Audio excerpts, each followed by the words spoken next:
महानुभाव जीवन जीने के सूत्र के क्रम में आज आरोग्यमय वर्षा योग के उस शानदार और जानदार प्रवचन श्रृंखला में आपको बहुत अच्छी चीज बता रहे हैं। हालांकि मैं बुरी नहीं बताता, हमेशा अच्छी बताता हूँ, लेकिन कहना पड़ता है बहुत अच्छी चीज बता रहा हूँ, क्योंकि जो भी दुकानदार अपनी दुकान पर कोई भी आइटम रखता है, चाहे सस्ता चाहे अच्छा, वो हमेशा उस आइटम को बुरा नहीं कहता। ये सबसे अच्छी पॉजिटिव सोच होती है। ये बहन जी बहुत अच्छा है, ये बहुत अच्छा जमेगा, ये बहुत बढ़िया है, ये आप ले जाइए, क्योंकि उसको माल बेचना है ना। तो हमें भी आपको कुछ ना कुछ सुनाना है, तो हर बार हमें क्या कहना पड़ेगा? मनीष भाई बहुत बढ़िया घटना बता रहे हैं, क्योंकि मुझे अच्छी लगी है तो मैं सोचता हूँ आपको भी अच्छी लगी। आज घटना सुना रहे हैं आपको गुरु भक्ति की। महावीर भैया, कौन सी भक्ति? गुरु भक्ति की। हमारे आचार्य गुरुवर विराग सागर जी महाराज अक्सर कहा करते हैं कि वैष्णव सागर जी महाराज, आज मेरा जितना नाम ख्याति और यश बढ़ रहा है, मैं जितनी अपने गुरुओं की भक्ति करता हूँ उतना मेरा यश बढ़ता चला जाता है। तुम्हें भी यही करना है। तो मैंने भी वही काम किया। जब भी सुबह से शाम तक जब भी कोई कार्य को प्रारंभ या एंड करता हूँ, गुरु जी का स्मरण करके उनको नमस्तु करके प्रारंभ करता हूँ। और इसीलिए जितने आज सक्सेसफुल मैं आपको दिख रहा हूँ, ये परम पूज्य गुरुदेव विराग सागर जी महाराज का ही आशीर्वाद का फल है। उन्हीं की गुरु भक्ति है। इस पंचम काल में तुम्हें कोई निकाल सकता है तो सिर्फ गुरु भक्ति। दीपक भाई क्या कहा मैंने? सिर्फ ओनली फॉर 1% गुरु भक्ति। इसके अलावा तुम कितने कुछ कर लो, तुम्हें कोई भी संसार से तारने वाला नहीं है, क्योंकि मूर्ति मंदिर में है मौन, उससे हमारा वास्ता क्या है? लोकेश भाई, मंदिर में मूर्ति है मौन, उससे हमारा वास्ता क्या है? गुरुवर तुम बोलते हो, बता दो मुक्ति का रास्ता क्या है? तो महानुभाव गुरुदेव बोलते हैं। और गुरु भक्ति जो सेवा भाव निस्वार्थ लगे रहते हैं, उन्हीं के जीवन में चमत्कार होता है। मालूम है आप सभी को, एक मुनिराज जिनके संग में हजारों शिष्य थे। कितने? 2-2,500 भी नहीं, हजारों।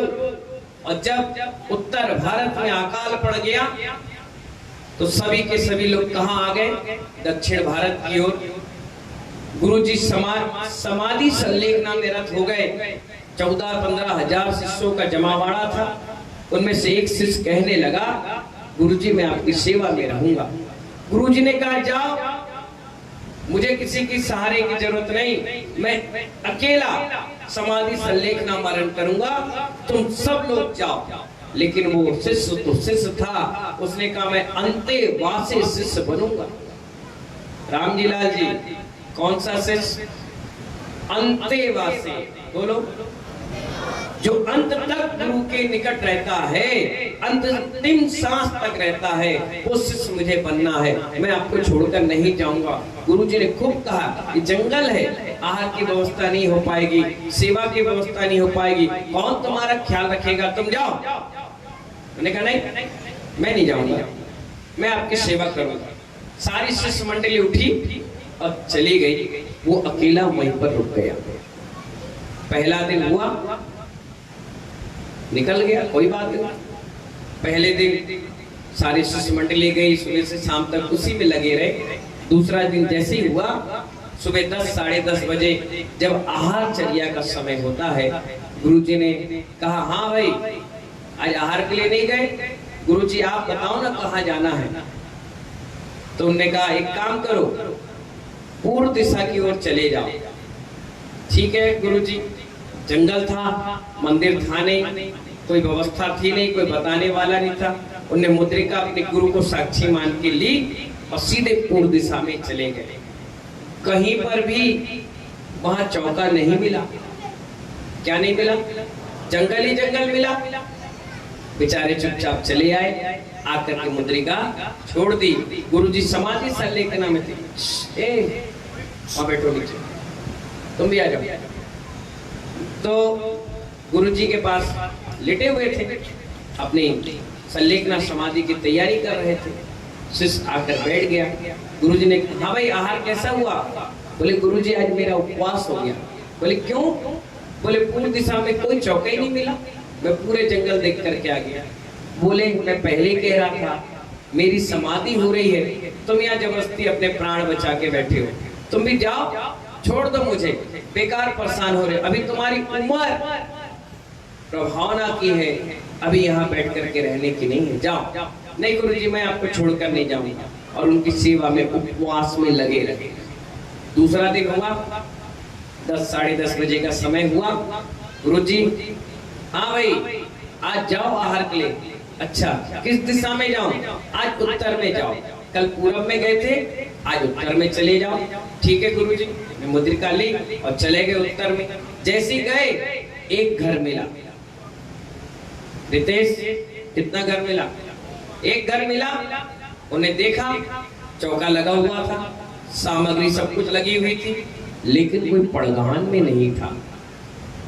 उन्हें इधर उधर देखा, कोई नहीं दिखा।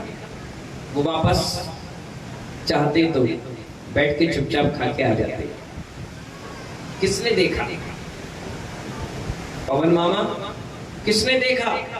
जंगल में कोई था ही नहीं, लेकिन दिगंबर मुनि थे, वो सच्चे मुनि थे, ढोंगी नहीं थे, पाखंडी नहीं थे, सच्चे दिगंबर संत थे महानुभाव।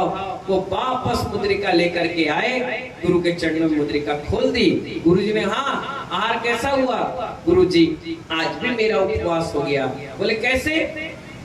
बोले गया, चौका भी था, मकान भी था, लेकिन पड़गान के लिए कोई नहीं था। अरे फिर थोड़ी देर रुक जाते, देख लेते कोई आसपास। बोले मैं बहुत देर तक वहां घुमा, लेकिन कोई नहीं मिला तो मैं वापस। अरे फिर उपवास हो गया। बोले चले जाओ, अब भी मौका है, चले जाओ। सारे शिष्य ज्यादा दूर नहीं गए होंगे, जाओ उनके साथ निकल जाओ। यहाँ भूखे रह करके अपने परिणाम खराब हो, दिक्कत हो, तुम जाओ, निकलो भैया। बोले नहीं नहीं नहीं नहीं, मैं तो आपकी सेवा करूंगा, यहीं रहूंगा। गुरुजी तो उपवास कर ही रहे थे, इसका भी उपवास हो गया। तीसरे दिन फिर हुआ, जाओ भैया अब कहाँ जाएं? बोले पश्चिम दिशा में जाओ। उत्तर भी हो गए, पूरब भी हो गए। उन्होंने कहा ठीक है, गुरु आज्ञा थी। मुद्रिका ली और कितने दिन हो गए थे भोजन किए हुए? 2 दिन हो गए थे। वो गए, चौका मिला, मकान मिला, लेकिन पड़गान में सिर्फ अकेली महिला थी। कौन थी? अब अकेली महिला से मुनिराज कैसे पढ़ गए? विनोद जी, अकेली महिला से कौन मुनिराज पढ़ते? बाबा तो पढ़ते। बाबा बोले हम देखा थे पढ़ के कहां से? नहीं, मुनिराज ने खूब पढ़ गया, लेकिन नहीं पढ़ गए। जब तक एक के साथ 2 नहीं होंगे, तब तक पड़गाहन नहीं होगा। वापस आ गए। कितने दिन हो गए? 3 दिन। गुरु भक्ति की परीक्षा होती है, ध्यान रखना। जब भी परीक्षा होगी 3 दिन होगी, चौथे दिन सब बिल्कुल वीआईपी व्यवस्था तुम्हें मिलेगी। किसी के अगर सिर में दर्द है और किसी ने सलाह दे दी कि तकिया हटा दो, तो 3 दिन परेशानी होती है। नीलेश, अगर गुटखा खाने की आदत है तो 3 दिन तक गुटखा परेशान करता है, चौथे दिन तुम उसके राजा। नंगे हम लोग भी हुए, कपड़े उतारे, जिस दिन उतारे अनकंफर्टेबल लग रहा था, अजीब अजीब सा लगा। दूसरे दिन और थोड़ा सा, तीसरे दिन ऐसा लगा कि आज ही पैदा हुए, लगते ही नहीं कि कपड़े हमने कभी जिंदगी में पहने। नेचुरल जीवन जीने लगे, शर्म लाज सब कुछ भूल गए। ऐसी कोई भी चीज सिर्फ 3 दिन परेशान करती है, चौथे दिन तुम उसके राजा। अगर 3 दिन तुमने उसको जीत लिया तो किसी की गाली देने की आदत है, 2 या 3 दिन उसने कंट्रोल कर लिया तो फिर गाली देना वो भूल जाता है। तो इसी प्रकार से 3 दिन उपवास हो गया। चौथे दिन गुरु को दया आई, बोले चले जाओ भैया, अभी भी बात मान लो। उन्होंने कहा नहीं, आपके चरणों को पकड़ के मैं कह रहा हूँ, जब तक आपकी समाधि संलेखना नहीं हो जाती, मैं यहीं पर आपकी सेवा करूंगा। आपने मुझे दीक्षा दी है, इतना तो उपकार आपने किया है कि इस उपकार को आपकी सेवा करके चुकाने का प्रयास करूंगा, हालांकि चुका नहीं पाऊंगा। उन्हें कहा ठीक प्रिय, बैठे बैठे। दूसरे चौथे दिन उन्हें कहा हाँ भाई, दक्षिण दिशा में चले जाओ। जैसे वो गए, मालूम है क्या मिला? तुम्हारे डबरा जैसा नगर मिला, चारों तरफ घर मकान, पब्लिक, भीड़ भीड़। उन्हें मुद्रिका जैसी देखी लोगों ने, अरे अरे महाराज जी आए, महाराज जी आए, महाराज जी आ गए, ए नामी नमस्तु नमस्तु नमस्तु। कम से कम हजारों लोग चिल्लाने लगे। वो देख के हैरान, तीनों दिशाओं में गया तो व्यवस्था नहीं, आज तो हजारों चौके। अब वो विधि लेके गए, सोच रहे इससे पढ़ लूं कि इससे पढ़ लूं कि इधर जाऊं। वैसे 3 दिन हो गया था, निराहार थे। उन्होंने एक चौके में पड़गान हो गया, हजारों लोगों ने आहार दिया, खूब खुश हो गए, मजा आ गया, बढ़िया फर्स्ट क्लास आहार हो गया।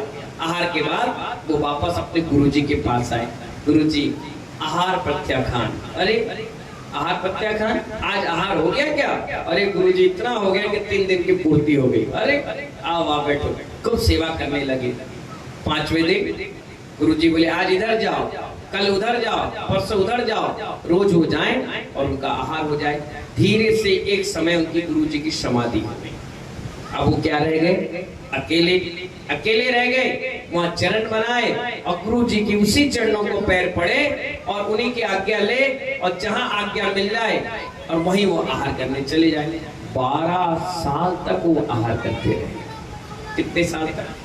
वहीं बैठे, कहीं नहीं गए, वहीं बैठे रहे, गुरु जी के चरणों की वंदना करते और आहार के लिए चले जाते। अब यहां से लौटकर पूरा संघ, उनका हजारों के संग में जो साधु थे, वो लौटकर उसी दिशा में आए। लोगों ने बताया कि आपके संग के एक महाराज जी उस पहाड़ और टीले पर बैठते हैं और आते हैं। तो उनको भी लगा कि चलो गुरु जी की समाधि हो गई है, अपन भी चरण वंदना करने चले। तो हजारों की संख्या में साधु वहां पहुंचे। उन्होंने सारे साधुओं को समाचार विधि से नमस्कार किया, एक दूसरे से मिले, सबने भक्ति करी और पूछा तुम यहाँ कितने दिन से रुके पड़े हो भाई? उन्होंने कहा 12 साल से। अरे अच्छा, तो ये जंगल में कैसी व्यवस्था होती थी आहार वगैरह की? बोले पास में ही नगर है, मैं वहां जाता था, आहार की व्यवस्था होती थी। अच्छा तो ठीक है, तो हम सब लोग भी चलते हैं। बोले चलो। सबने मुद्रिका ली। हजारों की संख्या में दिगंबर मुनि, छुल्लक, एलक, सब के सब आहार के लिए गए। हजारों लोगों ने पड़गान किया, सबके घर में निरंतर आहार हो गए। आहार होने के बाद सब आ गए, बैठे, भक्ति होने लगी। उतने ही में एक छुल्लक जी को लघु शंका लगी। उन्हें कमंडल पूछा, अरे हमारा कमंडल कहाँ रह गया, हमारा कहाँ रह गया? जब देखा तो नहीं मिला, उन्हें अपने आचार्य से कहा, हे आचार्य श्री, हमारा कमंडल नहीं मिल रहा, शायद कहीं भूल आए हैं। उन्होंने कहा जिस चौके में आहार करने गए थे वहीं भूल गए होंगे, जाओ तुरंत जाओ और लेकर के आओ। स्ट्रिक्ट होते थे गुरु जी, बहुत स्ट्रिक्ट। बेचारे छुल्लक जी पैदल पैदल उसी दिशा में गए जहां पर वो नगर बसा था। देखा वहां कोई नगर ही नहीं था। वो हैरान रह गए, अरे हजारों घर थे, अभी 1-1, 2-2 हजार लोग पड़गान कर रहे थे, सब गायब कहाँ हो गए? विनोद जी कहाँ चले गए? ढूंढते रहे, कोई नहीं मिला। आखिरकार इधर उधर देखे तो पेड़ पे कमंडल टंगा हुआ था। उन्हें देखा, अरे धीरे से उतारे, अरे नगर गया, पता नहीं कहाँ चला गया, क्या हो गया? ऐसा तो नहीं दिशा में भूल गया? बोले नहीं, दिशा वही है, सब कुछ वही। कमंडल लेके सीधे गुरुजी के पास आए और गुरुजी को सारी कहानी सुनाई। गुरुजी ने कहा, अरे ऐसा कैसा हो गया? उन्होंने उन मुनिराज को बुलाया जो वहां आहार लेते थे। उन्होंने कहा, बताइए मुनिराज, ऐसी क्या व्यवस्था हुई, क्या हुई? तभी आकाश में एक देवता ने ध्वनि फेर करके कहा, आप लोग हैरान हैं कि जंगल में चौकी की व्यवस्था कैसे हो रही थी? ये चौकी की व्यवस्था नहीं हो रही थी, ये जो मुनिराज यहाँ रुके थे उनकी भक्ति के प्रसाद से देवताओं ने चौका लगाया। हालांकि दिगंबर साधु किसी देवताओं से आहार नहीं लेता, कभी नहीं लेता। कोई कहता ना हमें ऊपरी चक्कर है, उनसे आहार नहीं ले सकते और आना भी मत चौके में, नहीं तो कर हम डर के मारे अगले छूट जाए या गिर पड़ो या कोई सामान फेंक दो, कोई उपसर कर दो। इसलिए कहा गया ऐसी महिला या जन जिनको ऊपरी चक्कर आते हो उनको बिल्कुल चौके में नहीं जाना चाहिए। तो दिगंबर साधु कभी देवी देवताओं से आहार नहीं लेते। क्यों? क्योंकि वो असंयमी होते हैं। क्या होते हैं? उनके अंदर संयम ही नहीं होता। वो तो कोई कमाते नहीं, कोई कर्म करते नहीं, ना उनके अंदर संयम है, इसलिए आहार नहीं लेते। अब जब दिव्य ध्वनि वहां पर हो गई तो वो मुनिराज बेचारे हैरान हो गए कि मैं 12 साल तक देवताओं से आहार लेता रहा। सबने कहा हाँ, सबने प्रायश्चित लिया। और वो मुनिराज कौन थे मालूम? सम्राट थे, चंद्रगुप्त मौर्य। कौन थे? हाँ, दिगंबर आमनाओं में एक ही ऐसे सम्राट हुए जिनका इतिहास में नाम आया, जिन्होंने मुनि दीक्षा ली, जैन दर्शन का बड़ा प्रभावना करी।